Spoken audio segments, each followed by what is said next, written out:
നമ്മൾ നേരത്തെ കേട്ടു മത്തായിയുടെ സുവിശേഷം 5-ാം അധ്യായത്തിലെ 20-ാമത്തെ വചനമാണ് ഇന്ന് വീണ്ടും എക്സ്പ്ലെയിൻ ചെയ്യാൻ പറഞ്ഞത്. ഒന്ന് വായിക്കാം ആ വചനം. ഇതാണ് മലയിലെ പ്രസംഗത്തിന്റെ ആമുഖത്തിൽ തന്നെ ഈശോ നൽകിയ ഏറ്റവും വിപ്ലവാത്മകമായ പ്രബോധനം, ഒരു റെവല്യൂഷണറി സ്പീച്ച്. പറയുന്നത് ഇതാണ്. അവരാദ്യം പറഞ്ഞു, ഞാൻ വന്നിരിക്കുന്നത് നിയമത്തെയോ പ്രവാചകന്മാരെയോ റദ്ദാക്കാനല്ല. കാരണം ഈശോ പറയാൻ പോകുന്നത് ഈ നിയമം അനുസരിച്ചതുകൊണ്ട് മാത്രം ആരും സ്വർഗരാജ്യത്തിൽ പ്രവേശിക്കില്ല എന്നാണ്. അത് കേൾക്കുമ്പോൾ തെറ്റിദ്ധാരണ ഉണ്ടാവില്ലേ? ഇപ്പൊ നമുക്കും തെറ്റിദ്ധാരണ തോന്നണില്ലേ? 10 കൽപ്പനകളെ ഇത്രയും നാളും മുറുക്കെ പിടിച്ചിരുന്ന് നമ്മളോട് പറയാണ് ഈ കൽപ്പന പാലിച്ചുകൊണ്ടൊന്നും സ്വർഗരാജ്യത്തിൽ പ്രവേശിക്കില്ല ഇല്ലേ? അതല്ലേ ഞാൻ പറഞ്ഞത് അല്ലേ? അത് തന്നെയാണ് ഈശോ പറഞ്ഞത്. പക്ഷെ അങ്ങനെ പറയുമ്പോ പേടിക്കണ്ട. 10 കൽപ്പനയെ റദ്ദാക്കാനാണ് ഈശോ വന്നതെന്ന് പേടിക്കണ്ട. അതാണ് 17-ൽ പറയണത്. കൽപ്പനകളെ റദ്ദാക്കാനല്ല ഞാൻ വന്നിരിക്കുന്നത്, എന്നാൽ നിങ്ങൾ കൽപ്പന പാലിച്ചത് കൊണ്ട് മാത്രം ആരും വിശുദ്ധിയിലേക്ക് പ്രവേശിക്കില്ല. എങ്ങനെയാ നമ്മൾ വിശുദ്ധിയിലേക്ക് പ്രവേശിക്കുന്നത്? എങ്ങനെയാ വിശുദ്ധിയിലേക്ക് പ്രവേശിക്കുന്നത്? കൃപയാലാണ് വിശുദ്ധിയിലേക്ക് പ്രവേശിക്കുന്നത്. കൃപ എങ്ങനെയുണ്ടാകും? യേശുക്രിസ്തുവിൽ വിശ്വസിക്കുന്നതിലൂടെയാണ്. യേശുക്രിസ്തുവിൽ വിശ്വസിക്കുമ്പോൾ എങ്ങനെ നമുക്ക് കൃപ കിട്ടും?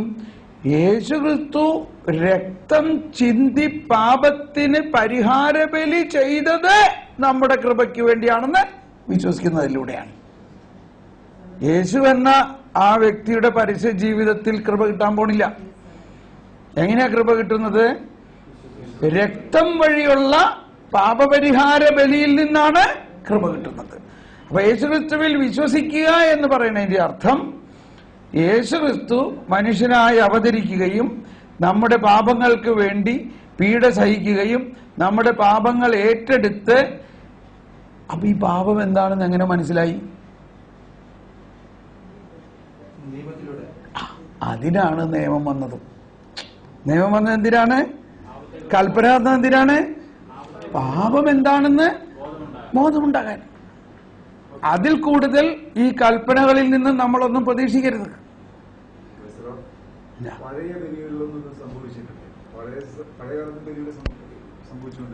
ബലി, പഴയകാലത്ത് എന്ത് ബലി ചെയ്താലും അതെല്ലാം കാളക്കിടാങ്ങളുടെയും പശുക്കിടാങ്ങളുടെയും ആട്ടിൻകുട്ടികളുടെയും ബലിയാണ്. ആ ബലിയാണോ ദൈവം തന്നെ മനുഷ്യനായി അവതരിച്ചുകൊണ്ട് ദൈവമനുഷ്യനായ യേശു അർപ്പിച്ച ബലിയാണോ വലുത്?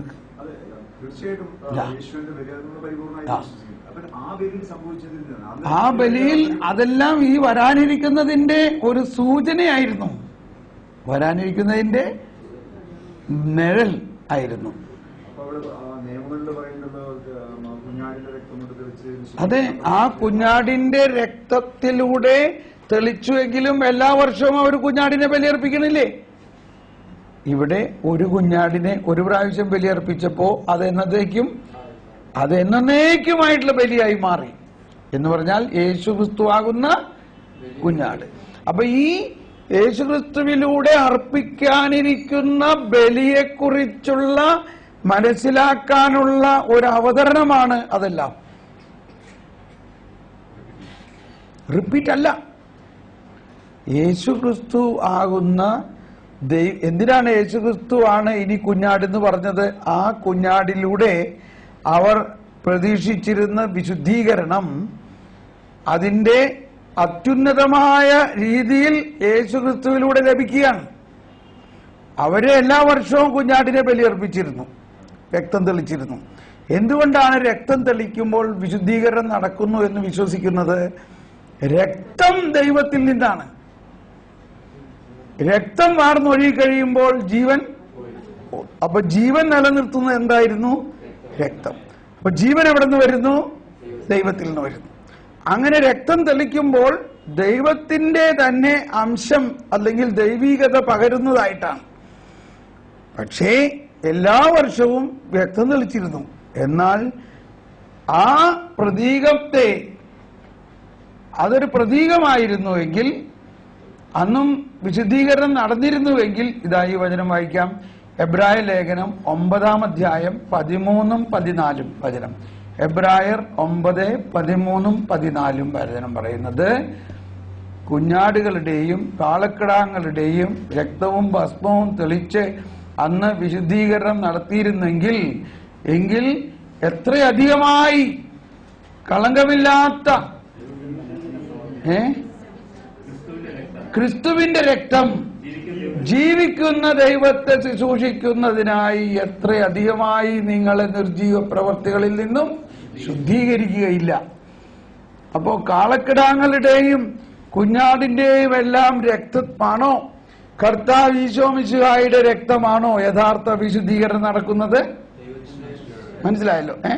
അപ്പൊ നമ്മളിപ്പോ ഏത് കാലഘട്ടത്തിലാണ്? കർത്താവ് ഈശോ മിശിഹായുടെ രക്തത്തിലൂടെയുള്ള ശുദ്ധീകരണത്തിന്റെ കാലഘട്ടത്തിലല്ലേ? ക്ലിയർ ആയില്ലേ? Very good. അങ്ങനെ സംശയങ്ങൾ ചോദിച്ചോ. അപ്പോൾ നമ്മൾ പറയാൻ വന്നത് എന്തായിരുന്നു? കൽപ്പനകളെ അനുസരിക്കുന്നതിലൂടെ അല്ല. അപ്പൊ കൽപ്പനകൾ എന്തിനു വന്നു? പാപത്തെക്കുറിച്ചുള്ള ബോധ്യം ഉണ്ടാവുന്നതിന്. അതിൽ കൂടുതൽ ആ കൽപ്പനയിൽ നിന്ന് നമുക്കൊന്നും, ആ കൽപ്പന നമ്മളെ ശുദ്ധീകരിക്കില്ല. കൽപ്പന കിട്ടിയത് കൊണ്ട് ഒരു മനുഷ്യന്റെ സ്വന്തം ശക്തിയിലൂടെ അവന് നീതീകരണം കിട്ടില്ല. ഇപ്പൊ നമ്മൾക്ക് കൽപ്പന തന്നിരിക്കരുത്, ഞാൻ നിന്നോട് പറഞ്ഞത് ചെയ്യരുത്, പിന്നെ വീണ്ടും എന്താ ചെയ്യണേ? നിന്നോട് ഞാൻ പറഞ്ഞു ഇതേമാതിരി കള്ളു കുടിച്ച് വരൽ, നാളെ ഇതേമാതിരി കള്ളു കുടിച്ച് വരൽ, നിന്റെ കാല് ഞാൻ തല്ലു പിടിക്കും. മനസ്സിലായിട്ടുണ്ടോ? ഇതല്ലേ നമ്മൾ പറയാറുള്ളത്. ഇങ്ങനെ നമ്മൾ പറയുമ്പോ മറുവശത്ത് നമ്മൾ പറയുകയാണ്, ആ പറയുന്ന ആള് ഉള്ളിൽ വേറെ വിധത്തിൽ പ്രഖ്യാപിക്കുകയാണ്, ഈ ഏജ് ഗ്രൂപ്പ് ഒന്നും ഇവനൊന്നും ചെയ്യാൻ പോണമെന്നില്ല, അവൻ തന്നെ മര്യാദയ്ക്ക് നടക്കണം എന്നതിന്റെ മറ്റൊരു വിധമല്ലേ പറഞ്ഞത്? അല്ല, ഞാനാണെങ്കിൽ ഇങ്ങനെ പറയും, എടാ മോനെ, നിന്റെ കല്ലുകുടി നിനക്ക് മാറ്റാൻ പറ്റില്ല, നീ നാളെ വീണ്ടും കുടിച്ചോ. പക്ഷെ ഒരു കാര്യം, കർത്താവ് ഈശോ മിശിഹ മരിച്ചപ്പോ നിന്റെ കള്ളും കൂടി കൂട്ടിയാ മരിച്ചത്. നിന്റെ കള്ളുകുടിക്ക് പരിഹാരം ചെയ്തിട്ടുണ്ട്. നിനക്കത് വേണോ? എങ്കിൽ വാ, നമുക്ക് രണ്ടു കൂടി നിന്റെ പറ്റിളകി കഴിയുമ്പോൾ നമുക്കൊന്നിരുന്ന് പ്രാർത്ഥിക്കാം. നീ ഒന്ന് വിശ്വസിച്ച്, ഈശോയെ നീ മാറ്റിയാൽ മാത്രമേ ഞാൻ നന്നാവുള്ളൂ.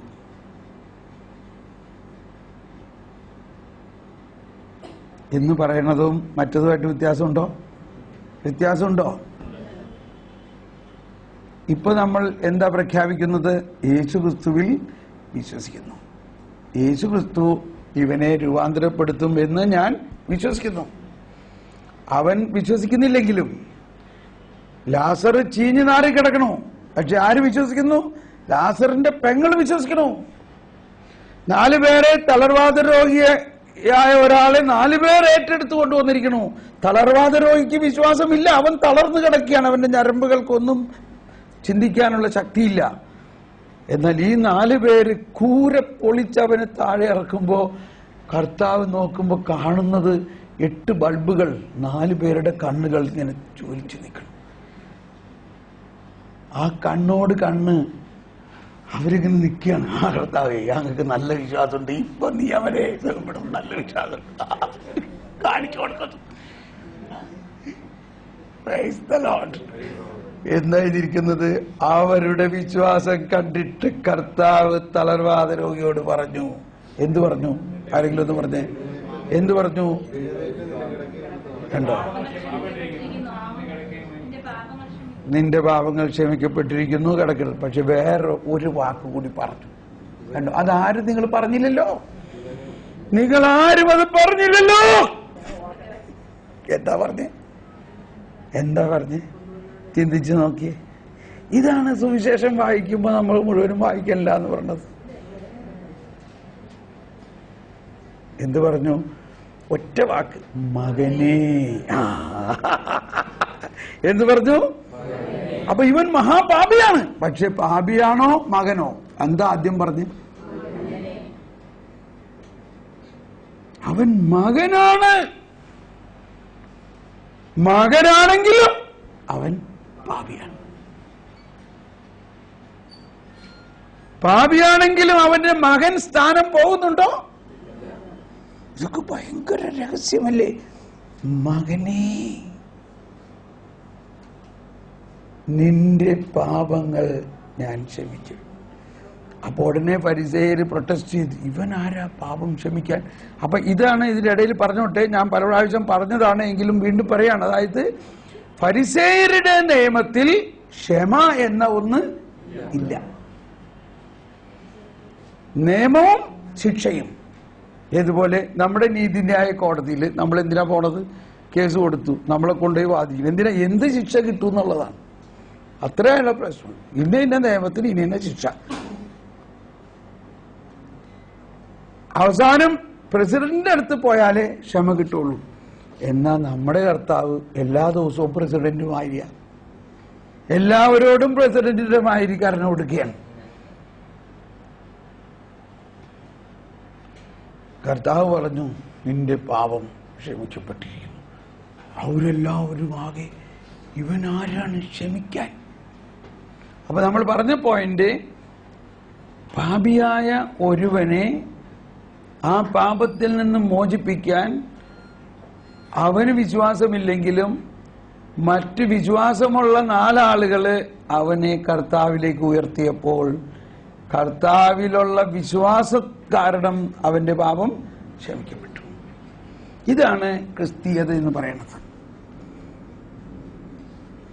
നമ്മൾ നിന്ന നിയമം ഇത് പാലിച്ചില്ലെങ്കിൽ ഈ ശാപം ഉണ്ടാവും, ഈ കോപം ഉണ്ടാവും, നിന്റെ പ്രശ്നങ്ങളുടെയൊക്കെ കാരണം ഇതാണ് എന്ന് പറയണത് സുവിശേഷമല്ല. അത് സുവിശേഷമല്ല.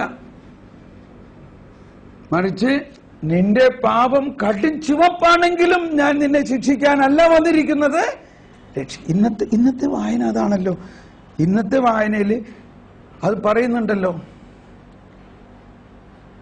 ഇന്നത്തെ വായനയിൽ അത് പറയുന്നുണ്ടല്ലോ.